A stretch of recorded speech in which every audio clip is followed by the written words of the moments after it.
Okay. Hey all, this is 012 Boku, and... The beautiful jackass Jarek. Yes, and I am apparently Roy Mustang with the very talented gloves and whatnot. Ha ha ha ha. I Feel know. like Michael Jackson with these things on. That might be me more since I've only got the one. Yeah. Apparently, But, apparently somebody's been messing around with my accessories. yes. And as we are coming, he got these accessories for the anime, so I'll probably wear these on and off when we do the reviews for Brotherhood and the original, because as you guys saw with my short review when I showed you this, I'll probably still show you guys the actual disc that we're doing. Again, back when you had legit box sets. You know, we have this. It is season 1 of the original Fullmetal Alchemist, guys. Yes, I said we would do that in between. So when we do part 2 of Brotherhood, we will do season 2 of this right after. Figured why not? It's the fun. And we already noticed some differences. And I guess with that note, oh yeah, I don't know why I'm looking at my pen. Everything's written down. But I guess on that note, as I grab my notes here, what did you like about this episode, Jarek, of oh yeah, I didn't write it down, so again, I gotta remember that. To challenge the sun. Well, for one, you can tell this is going to be a much more character-focused and horror-focused version of Brotherhood. Again, like me and Boku make the joke on and off when we're watching Brotherhood, but Brotherhood is the Dragon Ball Kai. This is the Dragon Ball Z. The Dragon Ball Z. You know, the more story-oriented, slower burn one, which we Again, like, by the way. and again, not to interrupt you really quick, because I bet you have more to say, but I will say that's what I've always thought, is that this one was the more dramatic, more story-driven. And I know people say, oh, like, I know when this was out, people said, have you been reading the manga? Have you read it? You know, and then when they did the anime of this, or started it, people were saying, is Funimation going to dub it as this or that? And don't get me wrong, I've seen all Brotherhood. Brotherhood is fantastic. It is great. I probably won't show the thing, but I'll probably show it at the end too. But sorry, get my notes on there. I like this a little more. The original gets too much flack now, and I don't like that, because without this, Brotherhood would not exist. Yeah, and this one had a lot of fun shit to go through, like even in the first couple of minutes. Well, look how much I told. I mean, as you continue, just to say on another side note too, look how much I told you. Like that whole first episode was a part of the manga, and in Brotherhood skipped over it because it's like, well, we've seen this before. Let's not show it. Yeah. Like for instance, the town they go into, clearly Middle Eastern inspired, you know? And they did say it's like 1910, or at least their world's equivalent. Oh no, that's when it started at the beginning when they were kids, is 1910. So I'm gonna say maybe it's 1915, 16 maybe. Yeah, give or take. But you know, it was interesting to see one of those old, you know, kind of like acorn-shaped, boxy radios. You know, I mean, which they did have access to that back then. So, and fun fact, my grandpa used to have one of those. But it was kind of neat. Also, like, since it was a Middle Eastern town, I love how they had a fountain in the middle of town that had wine. And, you know, if you know anything about, like, really, really ancient Middle Eastern history and theocracy, wine was regarded as basically being the drink of the gods because of how hard and rare it was to make. Heck, they even make that joke in Babylonia, Fate Babylonia. It's like, yeah, this shit's common where you come from, but right now, this is considered to be the food of the gods. Yeah, they actually get forced into making wine for Castor Gilgamesh. But anyways, and there were a lot of other fun things, like the town being based upon the worship of a sun god, really common in pagan religions, by the way. Mm-hmm. Almost all of them, really. You know, their god being, I believe his name was Leto, I believe. Leto, however you want to say it. Yeah, which again, a reference to, I believe it's the one of the father titans, one of the oldest, in fact, well, one of the higher titans, and I think like his Greek counterpart is Apollo, aka Apollyon, the god of the sun. And it's also interesting, like the priest, who we can kind of get the vibe he's a bit of a bad dude, I looked up his name. Apparently, there was a Prussian officer of some repute by that name during the time period. Sorry, little bit of a frog in my throat. But anyways, there's a lot of interesting stuff in this series. Like, for instance, we find out within the first couple of minutes, the Elric brothers are famous in East City, the Full Metal and all that. Nobody knows who the fuck these guys are over here, which kind of tells you that there's been some level of information suppression. Whoever's in charge is clearly not playing by state alchemy rules. And who do we find this out from? Lust. Mm-hmm. Lust was in the first episode, and it's kind of cool to see her being the femme fatale spy du jour. Almost the Mata Hari, if you know your history. Mm-hmm. And we see a bunch of other interesting things, like the cute little girl they meet at the beginning, the Lady of Faith, Rose. Oh, Rose, yeah. Who kind of reminds me a little bit of Aerith Gainsborough, not gonna lie. Mm-hmm. Apparently, the big bad is promising that, he needs a little time before he can bring back her beloved. Well, who's her beloved? Cain. First murderer, son of Adam. Is like, do I look like my brother's keeper, for those of you who follow the Bible? Yeah, pretty weird to find out Cain's kind of mixed up in all this.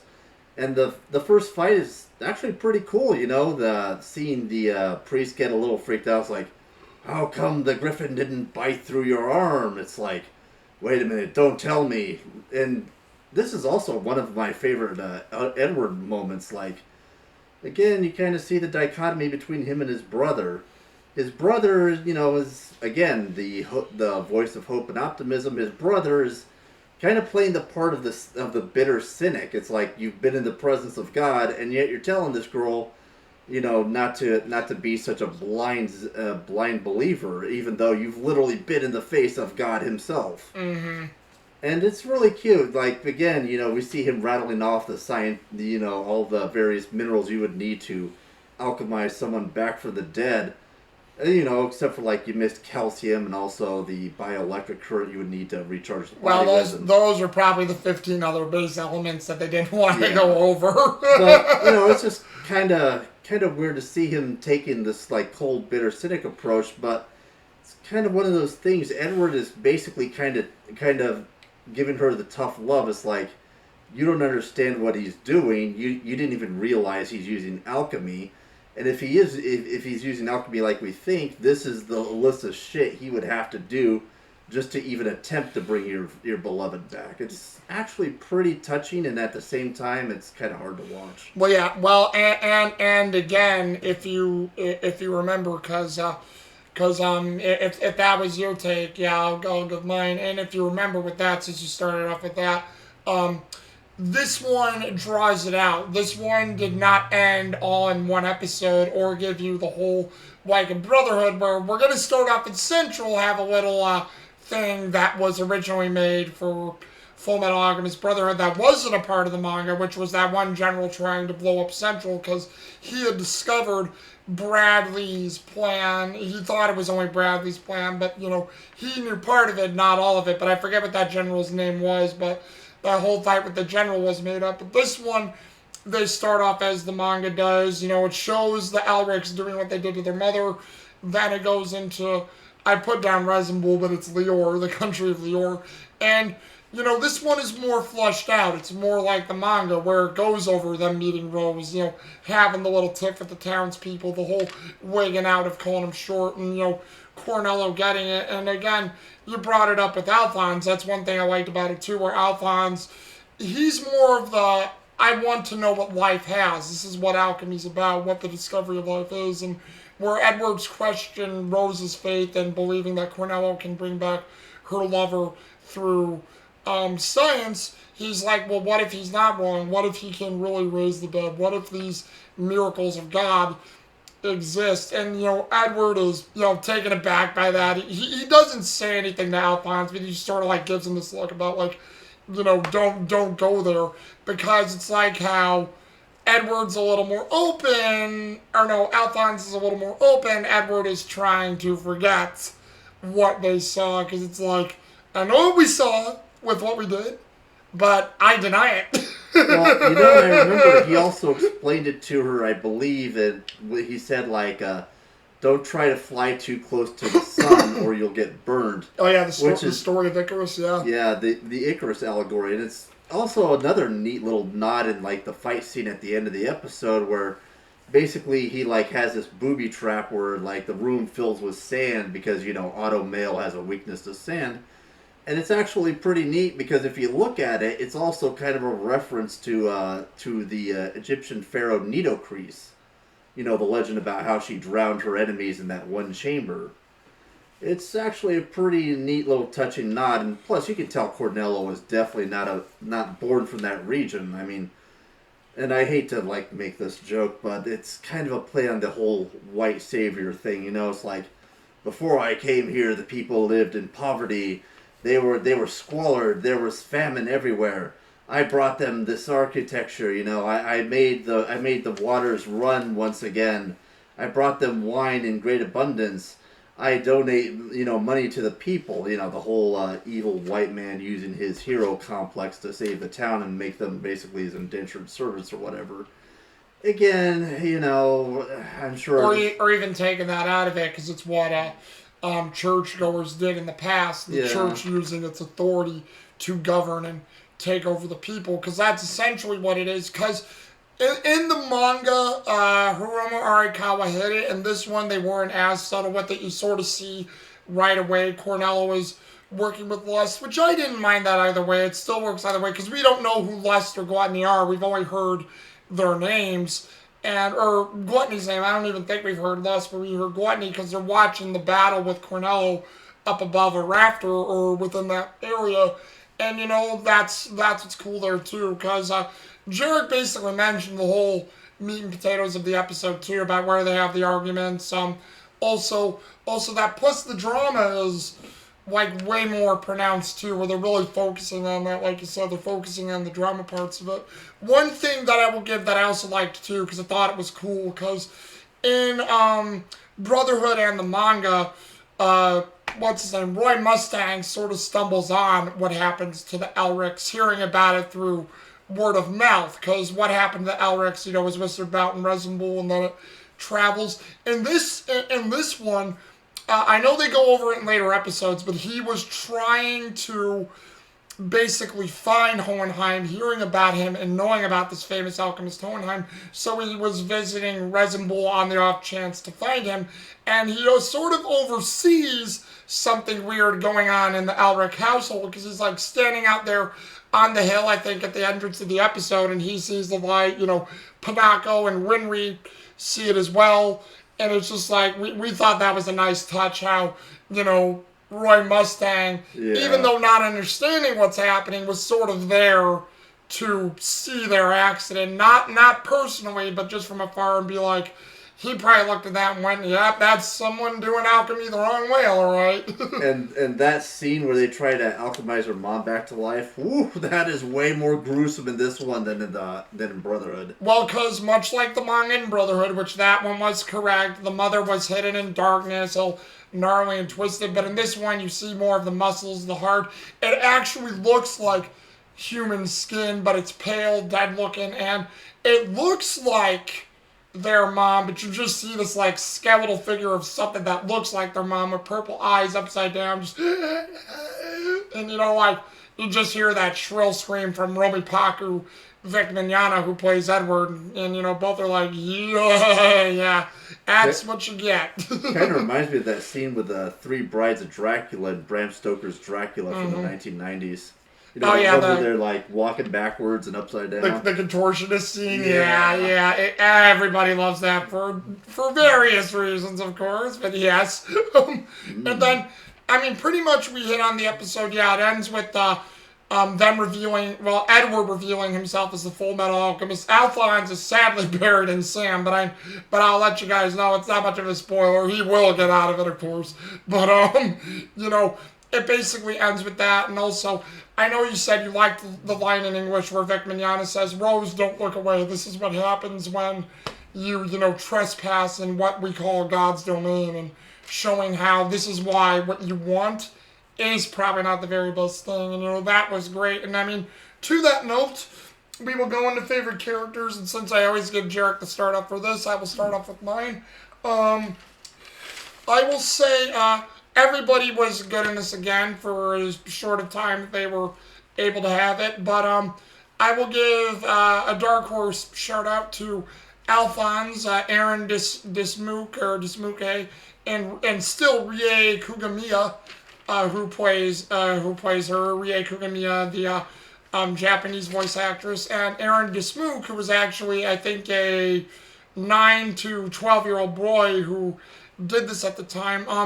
I know a lot of people like what Maxie Whitehead did, and don't get me wrong, I like Maxie Whitehead too. I think she's great for taking over Edward, and but Aaron Dismuke, the fact they actually went with a kid, and because we haven't gotten to the later episodes, I like him a little bit better than Maxie Whitehead too. Because for a kid to get this much emotional range in the show Yeah. or have the shock and surprise, I know if you guys have seen this, you haven't seen much of it yet, but man, when you do, he delivers some great performances. So you don't see much of it in the first episode other than little tidbits.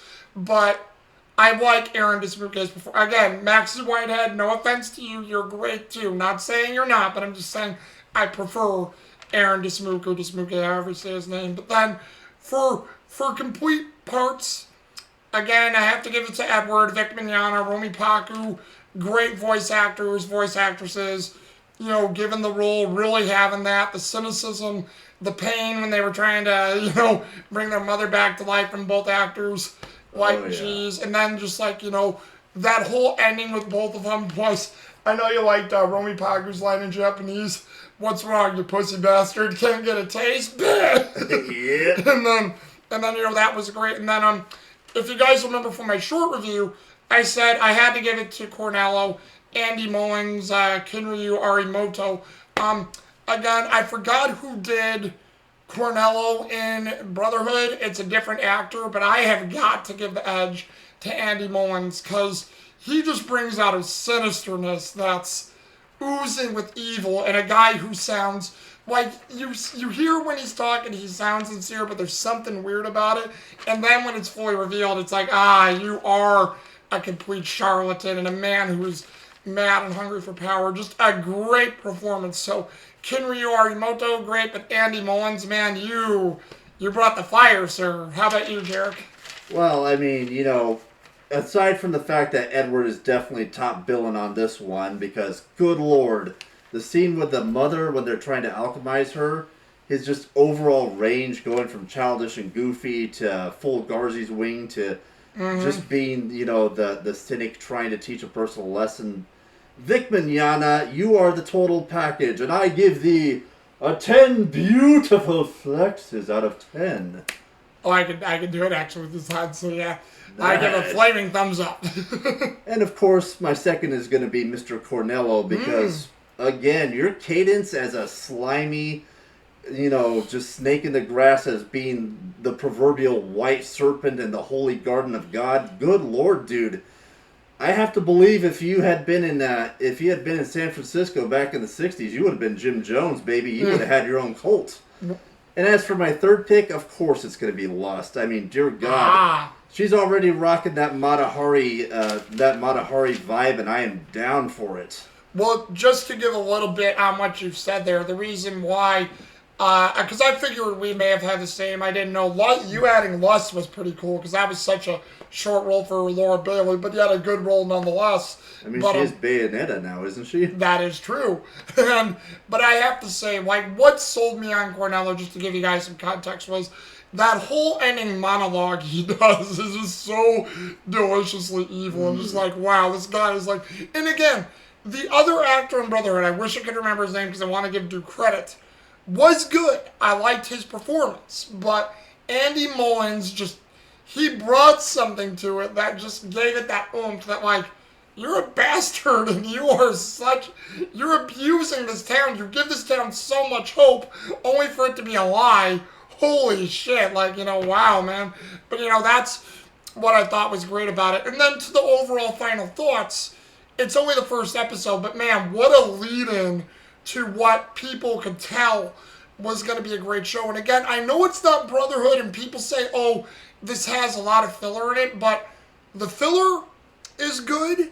Everything is good because this whole show goes really well with the growth of the Elrics in what they do, and I don't think anything is wasted. Now, some stuff does get goofy, yes, but it's enjoyable. I know there's this whole thing with anime and filler now where people don't want it, but it's like, guys, if you can make good filler, vis-a-vis, I know people are gonna hate me for saying this, Naruto, sorry guys, and even Bleach.